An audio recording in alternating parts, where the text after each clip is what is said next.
Gagawa tayo at magluluto tayo ng pinakbit ng Ilocano.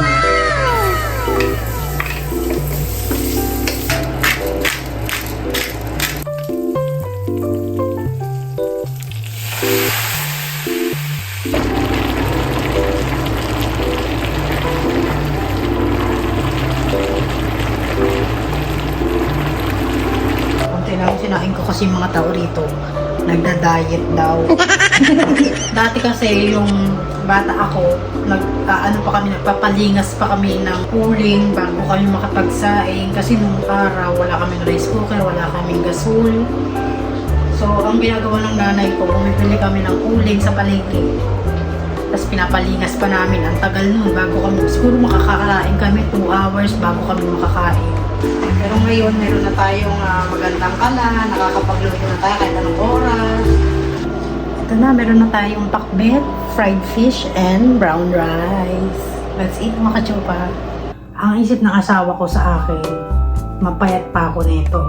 Pero sa akin, mataba na ako. Pagka may maalog-alog na dyan sa kanakayan na maalog. Kaya gusto ko sa bahay, laging may nagagawa ako. Kahit walang gagawin, maghahanap ako ng gagawin. Kagabi pala mga kachopa, bago ka matulog, nagbasa kami ng Bible. Doon na kami sa part ng Abraham. Diba nakaraan kay Noah pa kami. Nagbabasa na kami ng asawa ko, nung stepkids ko. Parang araw-araw kami may natututunan. Siguro pagka may free time pa, magbabasa ulit kami. Chopa, mga uhaw na uhaw kami sa salita ng Diyos. Gusto namin malaman kung ano nangyari. Alam mo mga kachopa, hindi na ako nakakain. Kwentuhan na lang tayo. Hi mga kachupa! Welcome back to my vlog! For today's video, gagawa tayo at magluluto tayo ng pinakbit ng Ilocano. Kasi ang aking tatay ay isang Ilocano. So, marunong akong magpakbit ng Ilocano. So, painit muna tayo mga kachupa. Ang ating kalan. At ito ang aking mga ingredients. Binalatan ko na siya kanina habang nag-e-edit ako. Habang nag-e-edit tapos nagbabalatan pala. Eh, meron pala. Binalatan ko na siya kanina habang nag-charge yung aking phone. And ang unahin natin is, wala kasi kaming baboy mga kachopa. So, ito na lang gagamitin ko muna. So, ito yung ating mga ingredients. Ilalagay ko na lang sa description. Maglagay na muna tayo ng mantika bago masunog ang lahat.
Luma naming mantika na nilagay ko rito. Ito yung gamitin natin pag nag-prito ng isda para hindi naman sayang. Kasi itong mantikang to, isang beses pa lang nagamit. So, ayoko naman gamit ng mantika, hindi pa naman masyadong madumi. So, painitin ko lang to kasi pag nagpapakbet ako mga kachupa, gusto ko yung may isda rin akong kasama sa kanin. Tagal ko na nagkikrave ng pinakbet, ngayon lang akong magpapakbit ulit. Kasi kahapon, sumama ako sa aking asawa, nag-deliver nga kami. Kumain kami ng tacos, di ba? So, ito na lang ang aming kakainin ngayon. Ewan ko lang kung ang mga nakatira dito ay kakain ng ganito. Sabi ko, bahala kayo dyan. Basta ako kakainin ko yung gusto ko. Kayo kainin nyo yung gusto nyo, di ba? So, anyway, wala pala akong talong at saka sitaw. Ang pinalit ko sa sitaw is cabbage kasi ito lang ang meron ako dito sa rep. Pero meron akong okra at saka ampalaya. Palambutin ko lang tong kalabasang to dahil ang kalabasa medyo matigas. So, palambutin lang natin siya ng ganyan. Ang tatay ko, mga katsupa, taga Isabela. Ngayon, masarap magluto ang tatay ko ng pakbet dahil nilalagyan niya ng suka at saka mga sili. Nung natry ko yun, natikman ko yun, ang sarap niya sa kanin. Kaya, nung natuto akong magluto ng mga pakbet, mga ganyan, tinitignan ko yung tatay ko magluto. So, natuto ako. Actually, masarap naman, mga katsupa. Ewan ko lang yung mga iba kasi, mga nakatira dito, ayaw may mga suka. Ayaw niya na may maasim, ayaw nang may maalat. Gusto nila rito yung mga fried, yung pa-fried kasi mga tao. Mga fried talaga yun, no? Tanggalin na natin yan, mga katsupa. Dahil yan ang sisira sa atin, sa pagkatao natin ng maraming fried, malaking fried. Baka ang iniisip na namin, fried detergent. Hindi mga katsupa, ang fried na sinasabi ko, kung ma-fried ka ba. Pero, ayun nga, ang gusto ng mga tao rito is mga fried chicken, hotdog, mga ganun.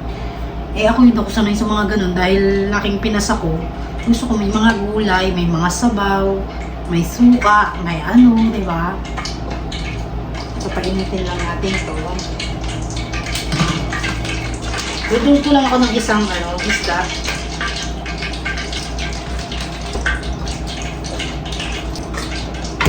Maglagay tayo ng sili sa ating pakbet. Hugasan lang natin.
Sandok na tayo ng kanin. Medyo nagugutom na ako. Alas 2 na kasi. Hindi pa ako nag-almusal. So, ang ating kanin is brown rice. Kunti lang sinain ko kasi mga tao rito. Nagda-diet daw. Hindi mo alam kung nagda-diet o ano kasi puro matatamis din ang mga kinakain eh. Diet o diet-dietan? So ito yung ating brown rice. Isang gatang lang yung aking sinaing dahil ayoko ding nasasayang yung ating brown rice. Dahil medyo mahal din ang ating brown rice. So yung mga tao rito ayaw ng mga ganyang ulam. Eh ako naman, naiintindihan ko naman kasi dito na sila lumaki. Eh tayo, kahit anong pagkain, di ba kinakain natin. So ako naman, hindi naman ako masyadong bahala sila. Basta ako, nakakain ko yung gusto ko. Sila nakakain nila yung gusto nila. Ayoko namang mag-away-away pa na dahil dyan, di ba? So nagsandok na tayo, palamagin lang natin yung ating kanin. At kuluan lang natin siya ng mga ilang minuto, maluluto na rin yun. Mabilis lang magluto ngayon mga makatsupa kasi dati kasi yung bata ako, nagpapalingas pa kami ng uling bago kami makapagsaing kasi nung araw wala kaming rice cooker, wala kaming gasol. So ang ginagawa ng nanay ko, bumibili kami ng uling sa palengke. Tapos pinapalingas pa namin, ang tagal nun bago kami, siguro makakakain kami 2 hours bago kami makakain. Eh, paano pagka basa pa yung uling na nabili namin? Ako, ang hirap, lumingas. Pero ngayon, meron na tayong magandang kala, nakakapagluto na tayo kahit anong oras. Huwag lang magba-brown out, kasi piling ko pagka na-brown out, wala rin ito. Kasi di kuryente ito eh. Di ba? Tayo na natin. Ayoko na overcook ang aking gulay. Hindi ko na siya lalagyan ng suka mga katsupa kasi saktong-sakto na yung kanyang lasa. Nilalagyan lang ng suka ng tatay ko kapag sobrang alat na nung bagoong na nalagay niya. Kaya ang kanyang pang doon is suka. Pampawala ng alat. Nilalagyan ng suka. Ito nga pala yung aking gamit na bagoong. Fish sauce ang tawag dito sa Amerika. Buti hindi pa siya expired. Ito yung ating gamit. Lagyan natin sa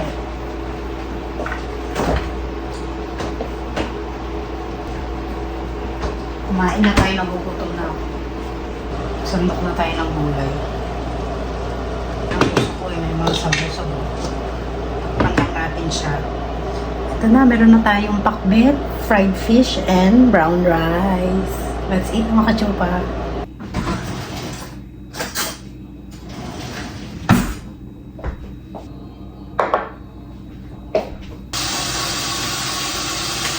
Ano yun? Kaya lamig ng tubig. So let's eat na mga katsupa. Magdadasal muna ako bago ako kumain. Papasalamat tayo sa Panginoon dahil nakakakain tayo. Natutunaw natin yung mga kinakain natin. At palagi tayong binibless, lagi tayong binabantayan. No? So huwag tayong makalimot sa Diyos. Ay, very probinsya tayo mga katsupa. Kain po tayo.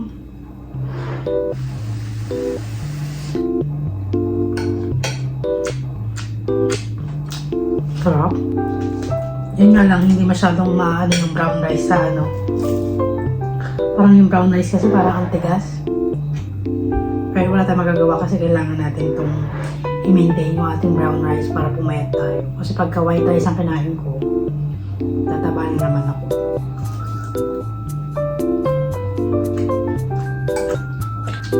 Nasa Philippines ako, ito lagi ang aking ulam. Minsan pakbet, minsan yung ampalaya na may itlog, kangkong, adobong sitaw, mga ganun ang aming ulam palagi. Kaya nung dumating ako rito, namiss ko. Ayaw kasi lagi nakakain sa labas. Pagkaano kasi dito sa Amerika mga katsupa, mag-crave ka lang, sabihin mo lang sa asawa mo na, ay gusto ko ng ganito, gusto mo. Yung asawa mo bibilhan ka. Kasi ang iniisip ng asawa mo sa'yo, katulad ko katawan ko mga katsupa, ang isip ng asawa ko sa akin, mapayat pa ako nito. Pero sa akin, mataba na ako. Kasi nga yung mga ibang size dito ng mga babae, mas malalaki. Taba na ako para sa akin. Pagka may maano-galog na dyan sa ano, ayun na maano. Pag alam ko may maano-galog na dyan, ibig sabihin, mataba na ako. Ayun yung ano ko. Tsaka pagkakatas ko kumain, naantok na ako yun. Feeling ko, umaano na ako. Mataba na ako lang ganun. Kaya gusto ko sa bahay, laging may nagagawa ako. Kahit walang gagawin, maghahanap ako ng gagawin.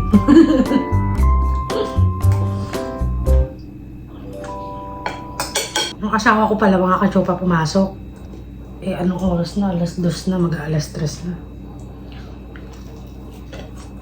Tagal ko nang hindi nakakain ng pakbet. Siguro may isang taon na rin. Gandang gusto ko mga kachopa, yung mga pang-probinsyang luto. Hindi ko alam kung bakit. Siguro, ang tagal ko na nga rin kasi hindi nakakakain ng mga ganito. Kaya siguro, nagkikrave na ako. Yung aming weather ngayon, medyo makulimlim. Kagabi pala mga kachopa, bago kami matulog, nagbasa kami ng Bible. Doon na kami sa part ng Abraham. Diba nakaraan kay Noah pa kami. So after ng Noah, kay Abraham naman. Tsaka yung sa, diba yung sitting na sinunog ni God? Gomorrah. Parang, ayun yung sitting, nakalimutan ko na yung ano. Alam mo may mga kachopa, yung sitting yon maraming masasamang tao, hindi nasunod sa Panginoon. Sinunog ng Panginoon. Meron lang siyang isang parang niligtas. Ang pangalan niya is Lot. Ayun yung pamangkin ni Abraham. Nakatira sa Gomorrah.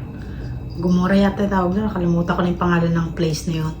Basta, sinabi sa kanya ng mga anghel, inutusan ni God yung kanyang mga anghel na ipunta mo ang mga pamilya mo doon sa mountain, umalis na kayo dyan at wag na kayo lumingon.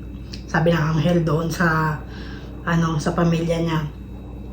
Ngayon, yung asawa niya lumingon. Pagkalingon ng asawa niya, namatay siya. So ang nangyari mga kachopa, yung asawa niya lang na si Lot at saka yung dalawang anak lang niyang babae ang natira. So nanirahan sila sa mountain. So nagdalaga na yung yung mga anak niya. Ang isip ng dalawang anak niya walang mga lalaki kasi doon sa tinirahan nila, parang sila lang. So ang isip ng dalawang babae na walang sa ating baka pag namatay tayo wala nang papalit, yung kumaga ang inisip nila mga kachupa, nilasing nila yung tatay nila. Ang nangyari, tumabi sila doon sa tatay nila. Kinabukasan daw nabuntis yung babae. Tapos pagkatas nung nabuntis yung babae, tumabi naman yung isang kapatid niya na bunso. Basta nakalimutan ko na yung pangalan ng mga yun. Kain muna ako. Gutom na ako talaga. So ayun na nangyari. Nabuntis silang dalawang magkapatid ng tatay nila. Ang tatay nila walang kaalam-alam. Hindi niya alam kung bakit nabuntis yung kasi nga nilasing nila eh. Nilasing nila yung tatay nila. Tsaka natulog sila na magkasama. Siguro ganun kahirap ang buhay noon. Kasi nga nung time na yun, wala silang, parang inaano nila yung bloodline nila. Yung parang ganun. O mahirap silang makakakita ng lalaki. Ang lalaki lang talaga na nakakita nila is yung tatay nila. Ayun ang pagkaintindi ko mga kachupas. Siguro kung mali ako, please pakitama ako. Kasi alam ko naman sa sarili ko na hindi naman ako laging perfecto, tama ang sagot, diba? So, doon sa mga nagbabasa ng Bible, nung nagbabasa na kami ng asawa ko, nung stepkids ko, yung aking pamangkin, kumbaga parang araw-araw kami may natututunan. So, nandun na kami sa na yun, na Bible na yun. Siguro pagka may free time pa, magbabasa ulit kami. Kaya parang kami, mga kachupa, mga uhaw kami sa salita ng Diyos. Gusto naming malaman kung ano nangyari. Then, after nagbasa kami ng Bible, basta nandun na kami sa part ng si Abraham at saka si Sarai, mahirap mga anak. So, ang nangyari mga kachupa, si Sarai pangalan niya nung una, pinalitan ni God, naging Sarah. So, anong nangyari mga kachupa? Si Sarah, merong slave. Ang pangalan is Hamar yata yun. Babae yun, mga kachupa.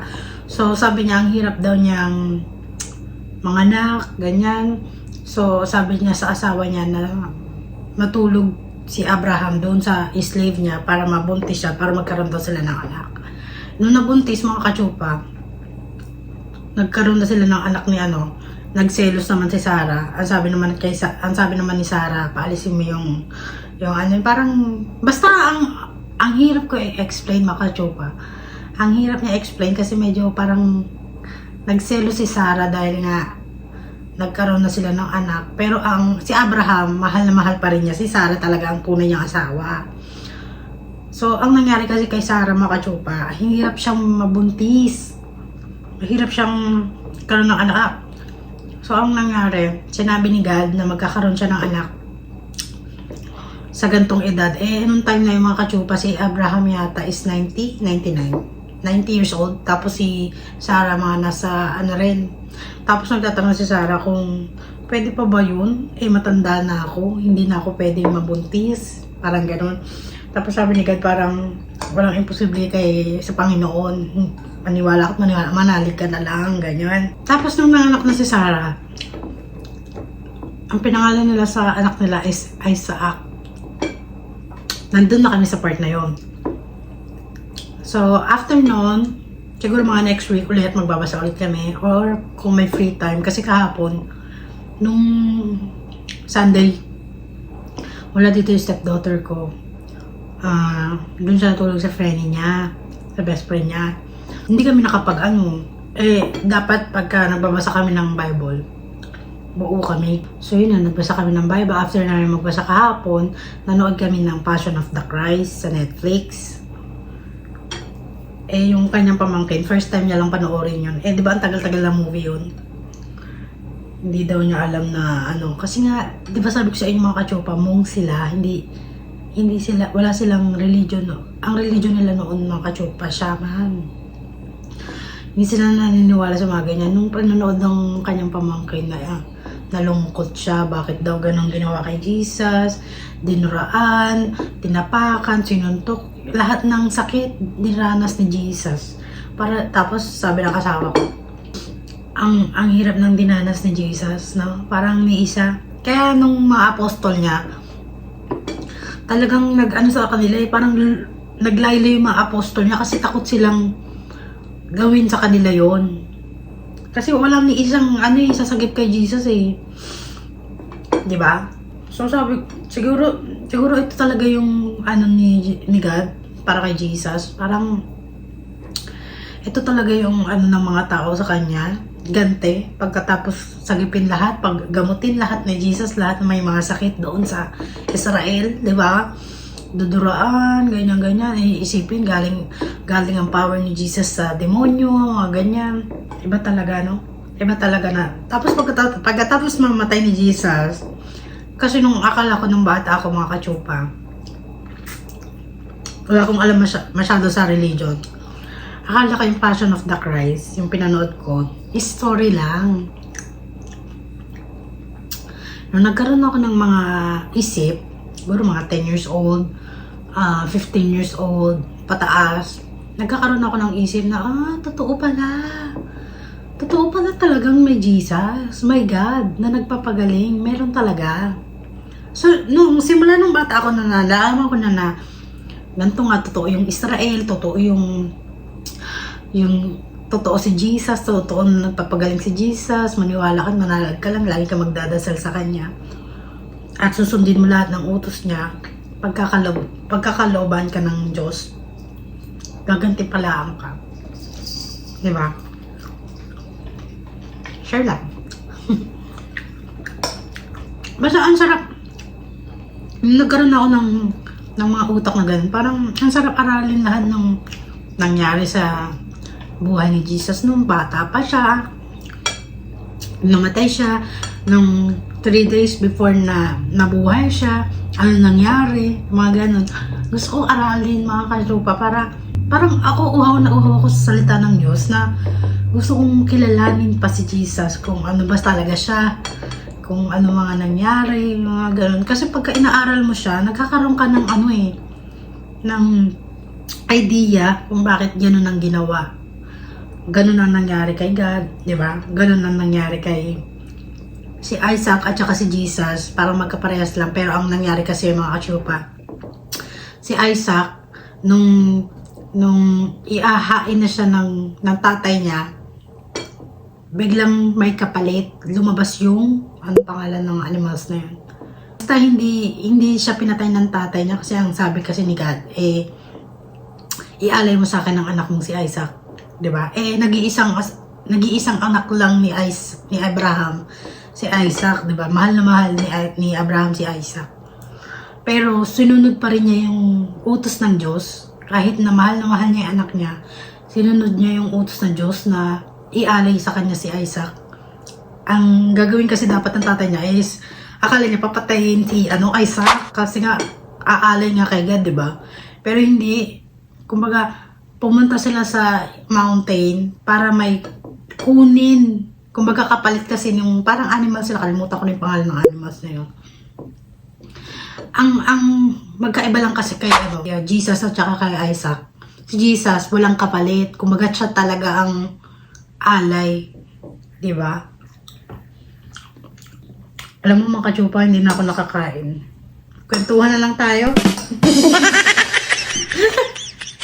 Ngayon ko napagtanto mga kachupa, yung mga taong sa Bible, yung mga babaeng mahirap magkaanak, binibigyan sila ng mga ano ni God na parang meron akong nakalaan para sa'yo at mas maganda to. Parang ganon. Kasi si Sarah mga kachupa, mahirap siya magkaroon ng anak. Hindi siya nagkakaroon nung binigyan siya ni God. Si Isaac naging ni Isaac parang siyang naging, hindi ko pa masabi kung naging king ba siya, Isaac.